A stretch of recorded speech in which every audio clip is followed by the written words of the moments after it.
right, welcome to another edition of the YouTube live question and answer. If you have any questions, post them in the comment section below. If this is your first time, please put your name and where you're listening from. Um, I've got a handful of questions that we'll go through, and we'll go through the ones related to transition because the theme of this class or this little YouTube event is talking more about what's happening during transition. So if I get through all those, then I can address some of the other questions related to fitness or putting, etc. I had a real fun event this week where we at the club hosted Stan Utley. So I got to watch him do two clinics. Now, I've known Stan for about 8 years.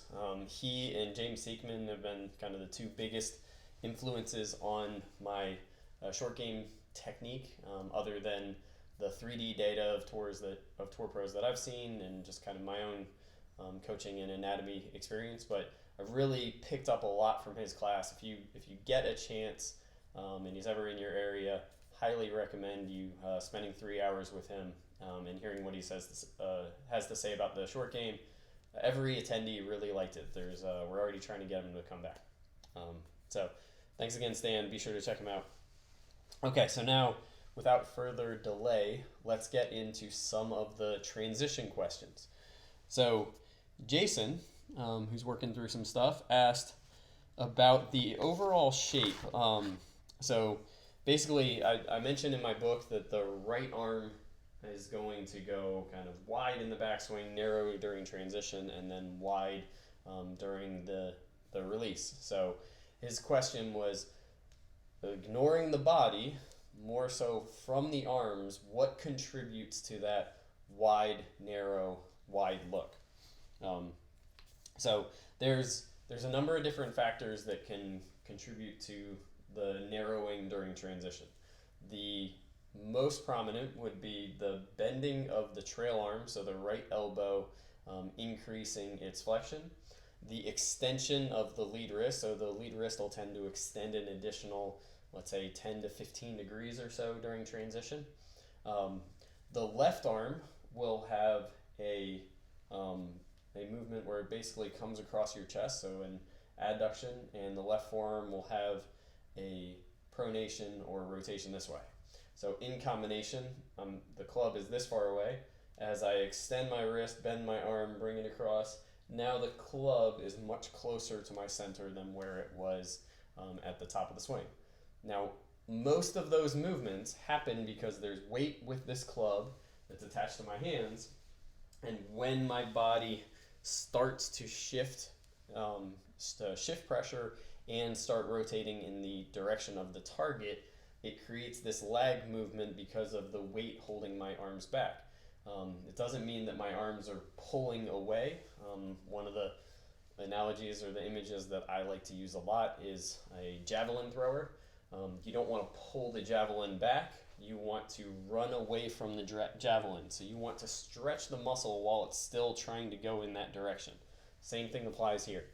During that transition, my arms are trying to throw down towards the club or towards the golf ball. My arms are trying to apply force around my body in the direction of the target, but they're getting left behind from my body.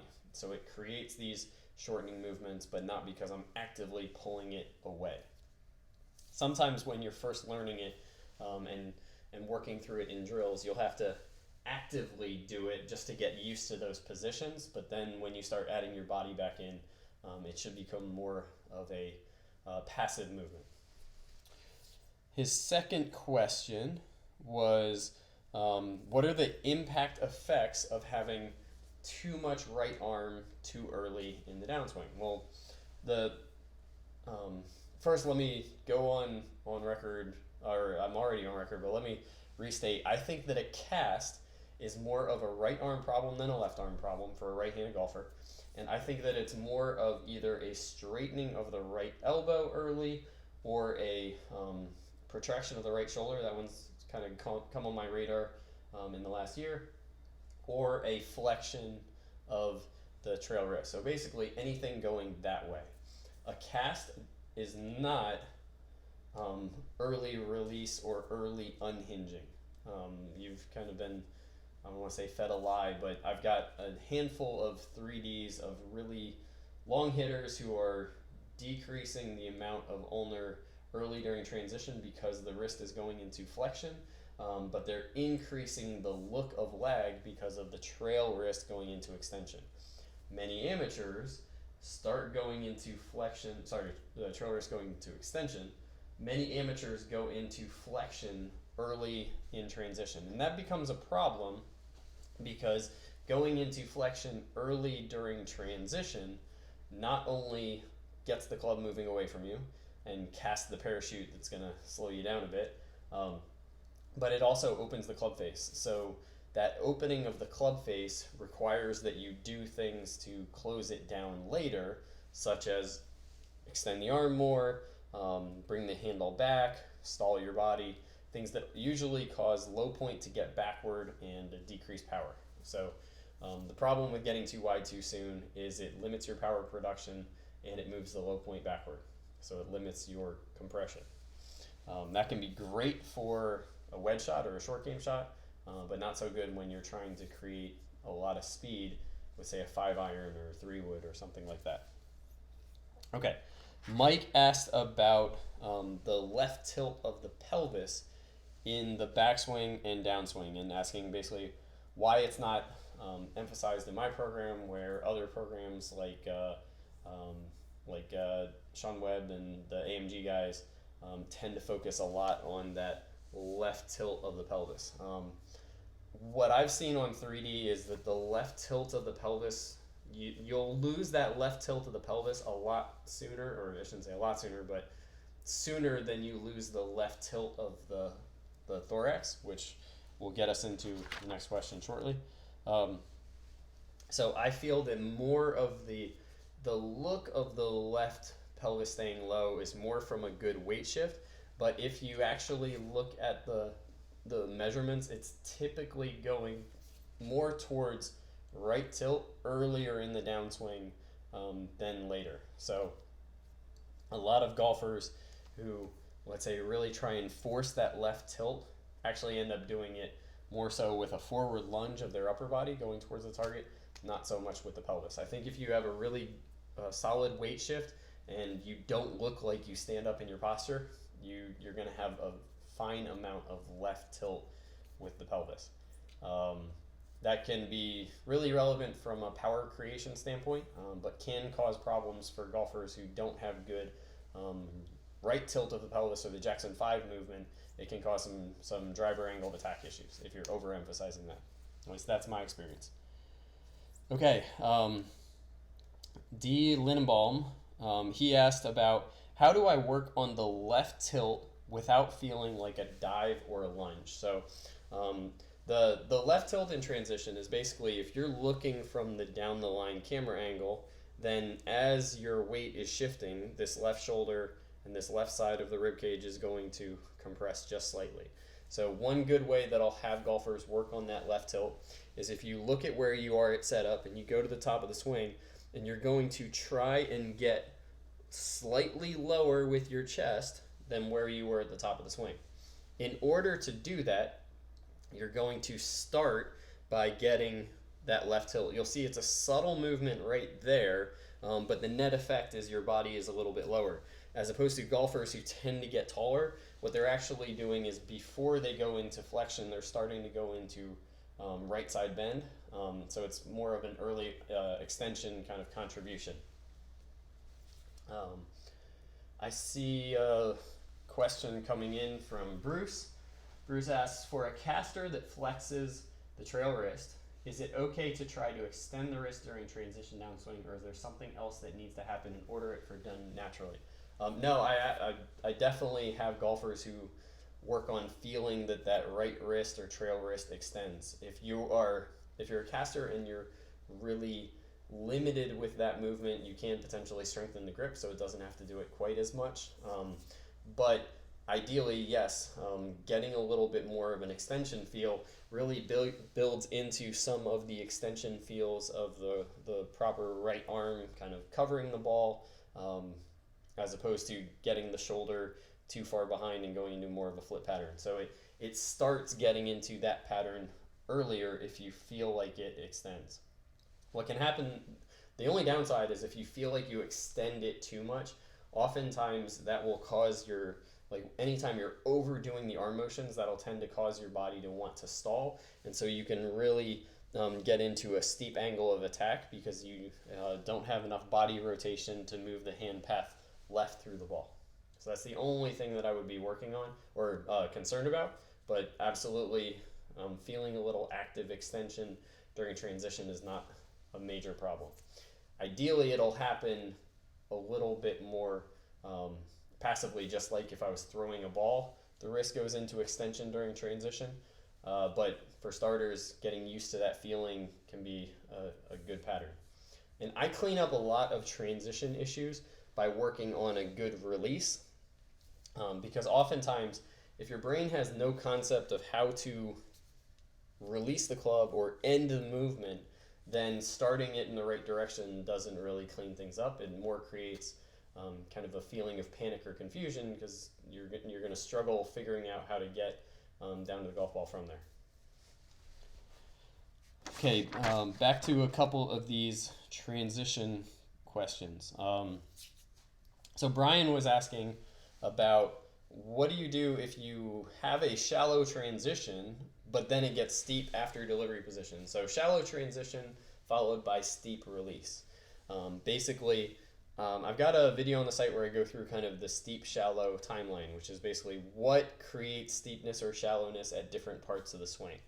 So the shallowness of the arms in transition doesn't guarantee that you're going to have a shallow path down into the ball, because what you could do is as you get down towards the bottom here, the two main causes of getting steep during the release would be more of an upper body lunge, which I'll show in a second, and the second one would be a lack of unhinge. So if I keep the extension of the radial deviation, if I keep my wrist up like this and I rotate around more like that, that will tend to cause a look of getting steep, and it will tend to cause diggy contact and like a closed club face situation and impact. So you're going to tend to have more pulls or pulled hooks.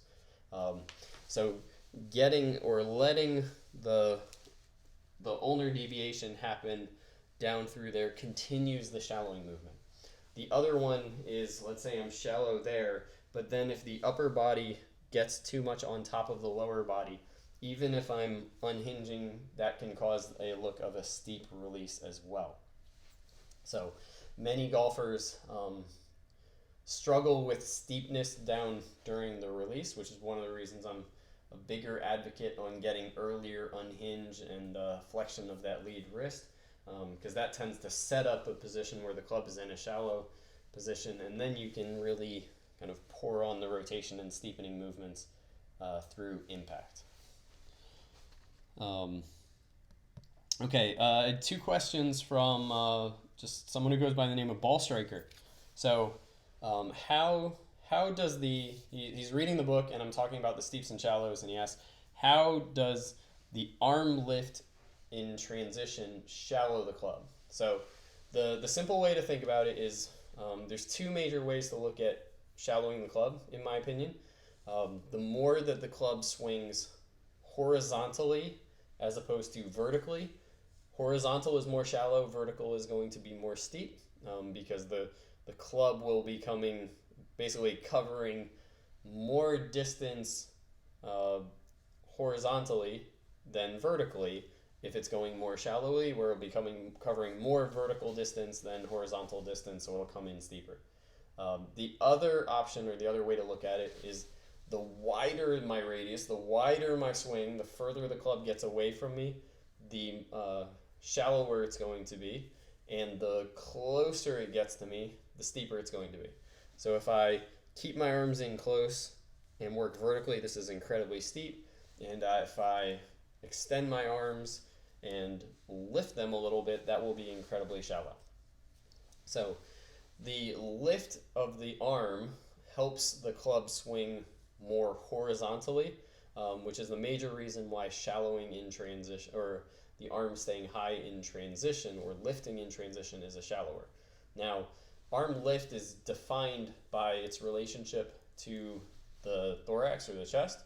So what'll happen is as this is going down, if my arm stays at the same height, I'm now lifting my arm, right? If I bent backwards like this, I'm actually lowering my arm. You can see the difference. If I had this a little bit more down, it might be easier. If I bend way forward and then stood back up, you can see that the arm lifted compared to my chest. If I was here and I back bend even more, you can see that angle narrowing. So now if I stood back up, I've actually lowered it. So what many golfers do is they actually keep the arms up a little bit higher as their chest reflexes. That's the same thing as basically increasing the lift of the arm about, let's say, 5 degrees or so. Well, that lift of the arm does a great job for both getting the club to swing more shallowly while my body is rotating and flexing, because rotating and flexing are both steepeners. So hopefully that clarifies how the arm lift is a shallow move in transition. Sometimes it's hard to imagine, but look at it compared to the chest, not necessarily compared to the ground. His other question was he has a difficulty visualizing or imagining the wipe. So I thought I'd take a few minutes and kind of break that down. I've got a number of videos on the wipe because I think it's a really critical move for good players to get out of a pull or a hook pattern.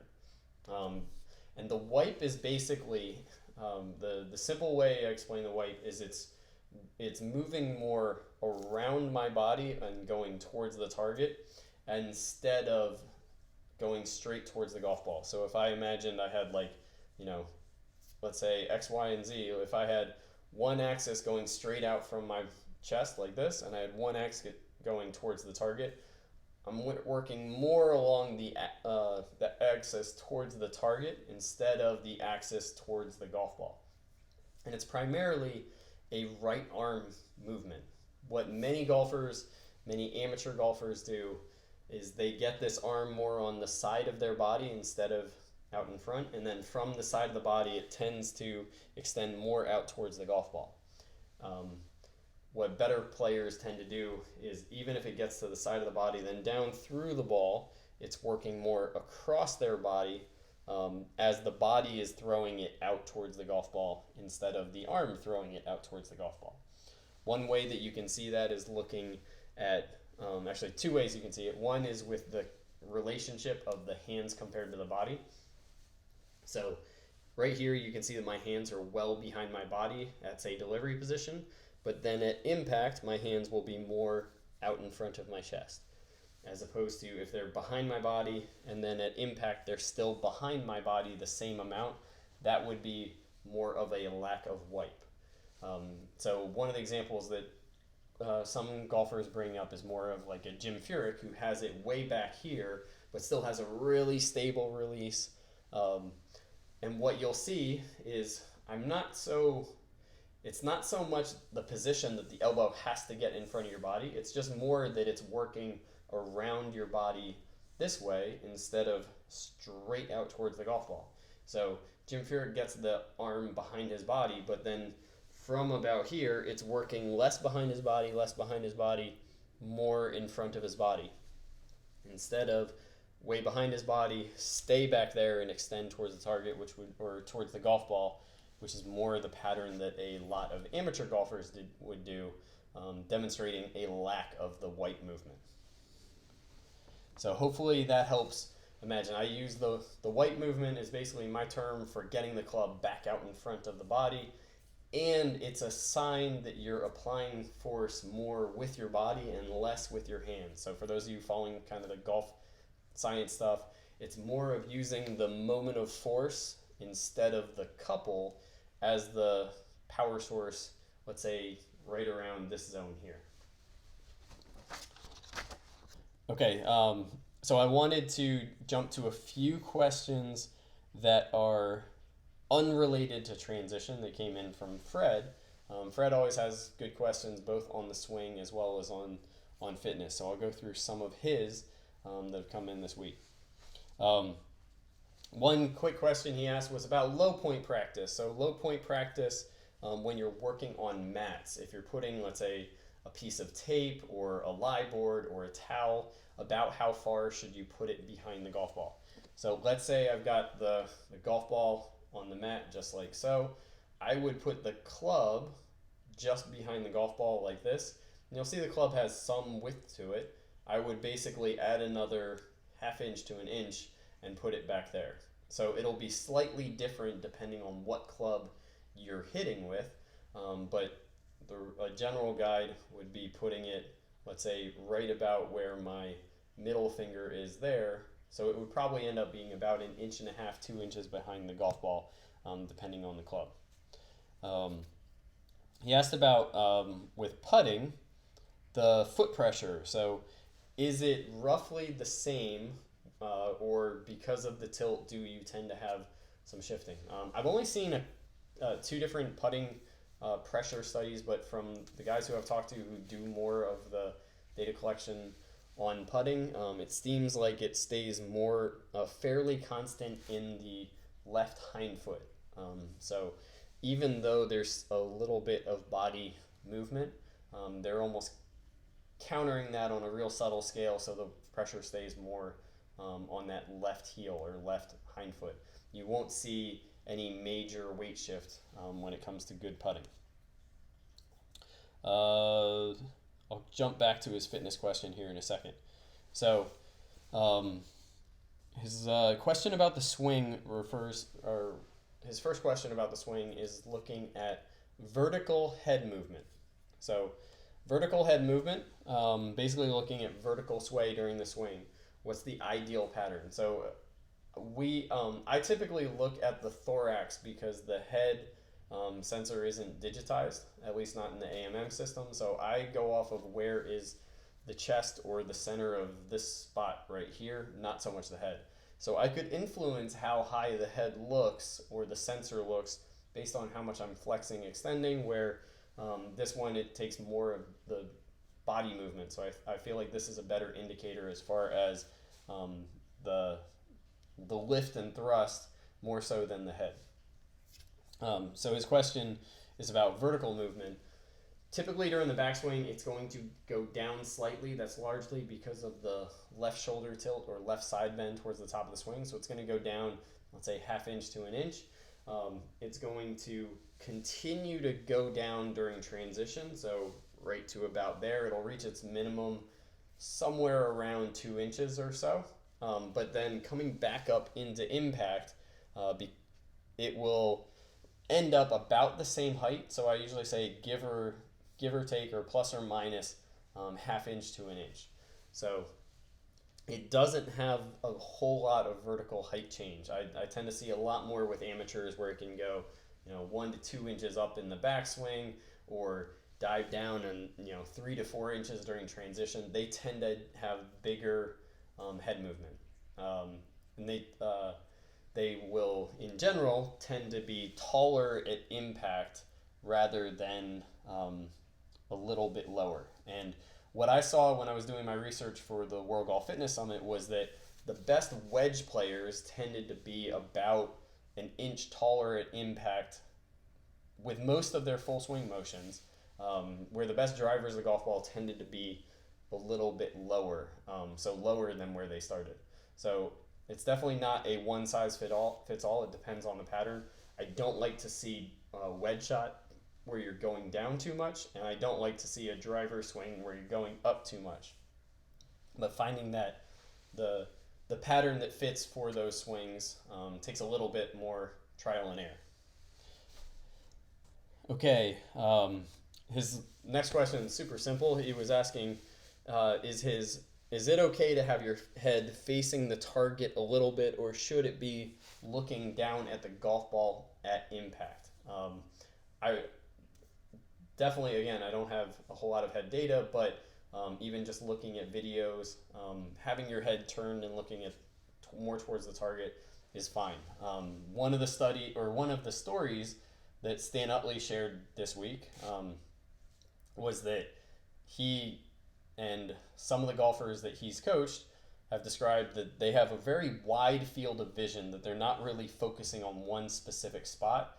It's more of kind of seeing everything in the peripheral. So I don't really care if your head is turned, because I think that having your head turn helps more with rotation and impact alignment than overly focusing on the golf ball. Overly focusing on the golf ball can create your body to want to lock down through impact.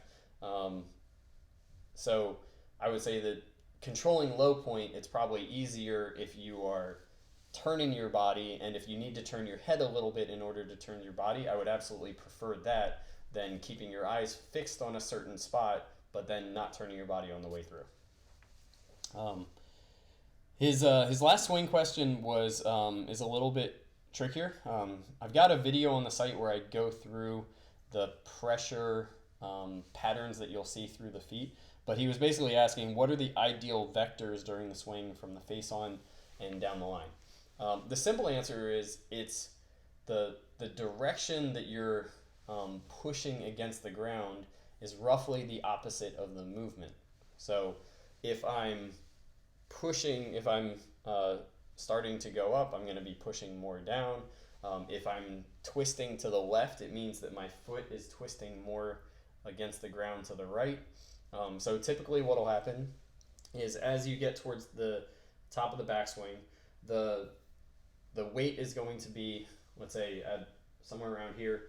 The weight or the pressure through that right foot is going to be out away from me this way, or the vector would be going back up towards the target, kind of on an angle, more like that. So I'm pushing against the ground as I'm rotating like this in order to slow down my body going that way, and to then start my body moving in this opposite direction.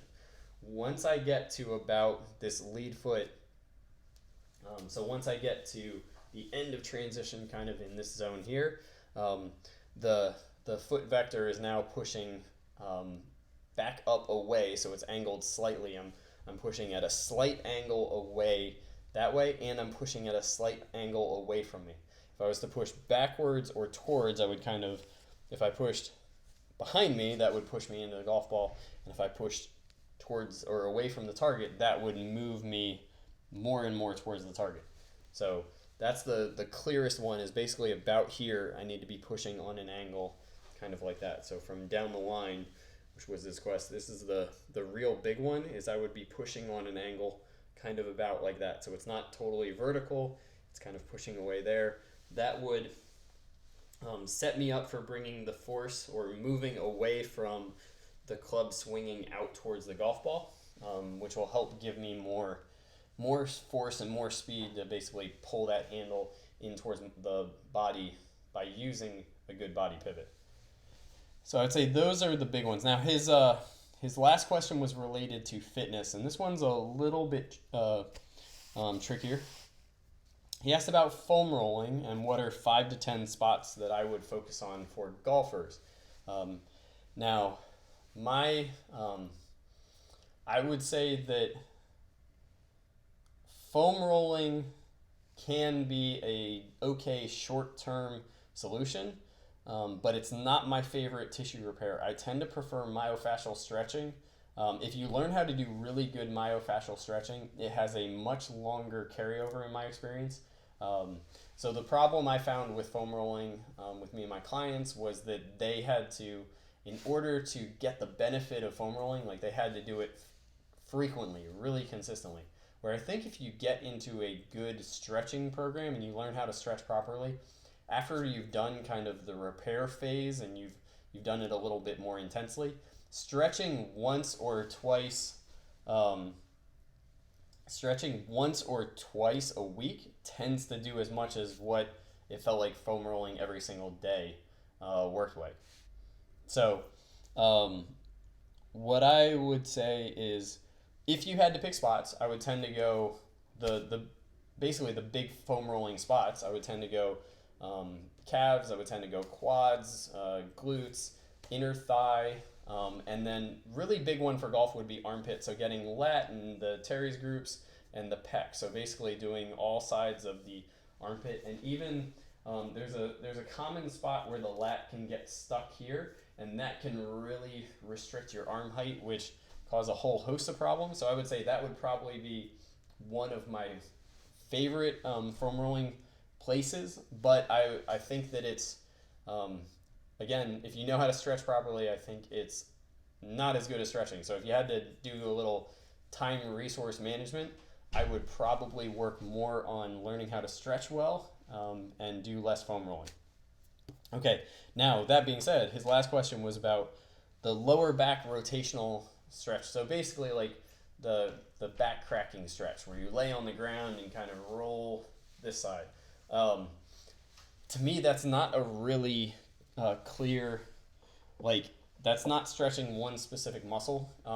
When you get that back crack, it's usually your SI joint that's actually getting released. So I think that your that back crack stretch doesn't do a good job of stretching any one myofascial chain. It really just it releases the SI joint. It's designed to stretch some of your lower back muscles, but it doesn't. I don't think it does a very good job on it. So I'm not a fan of that. Now that being said, I think there are some lower back rotational stretches that can be really effective for helping do some relief for back pain. But if you are feeling stiff in the back, then I would typically go after stretching your iliopsoas, stretching your quads, stretching your rib cage, and making sure that your thoracic spine is pretty mobile. So stretching your diaphragm, stretching your intercostals, making sure that all of the areas surrounding your lower back are nice and flexible. That'll have a bigger contribution on your lower back stiffness rather than that basically SI joint mob stretch, because the chances are that you're mobilizing it in the right way are really slim, so it's going to provide some really short-term pain or tension relief, but it won't have a big carryover day to day. So I would avoid that stretch and hopefully find some other good ones. So I have to cut this one a little bit short because we're going to get ready. I'm going to head out and watch the Avengers movie. So hopefully I've deliberately stayed away from looking at any of the spoilers or trailers, so hopefully it meets my expectations. But thank you again for joining another Golf Smart Academy live Q&A. A lot of the questions that lead to these Q&As come from students who are reading the Stock Tour Swing or have joined my website. So I put a lot of thought and hopefully present the scientific research in a way that's digestible. But if you have any questions, if you're looking through that, please shoot us an email at support@golfsmartacademy.com. I will be probably doing another one of these in a couple weeks. I see a question coming in real quick. Looks pretty easy, so I'll answer it before I head out for the movies. Lawrence Law, thank you for the compliment. I'm glad you're enjoying my work. I will definitely keep it up. This is fun for me. Golf Junkie asks, what is a good drill to avoid the right shoulder going down too much and coming from the inside too much? So basically, the right shoulder going more this way. So the whole left crunch idea in transition is designed to address that particular issue.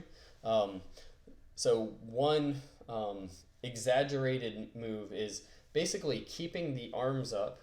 So I got this, I can't remember where I got it, but I got this as it's basically a counter to that whole pattern there. So you're going to put the club on your shoulder just like this, and then you will rotate your upper body and then swing your arms down.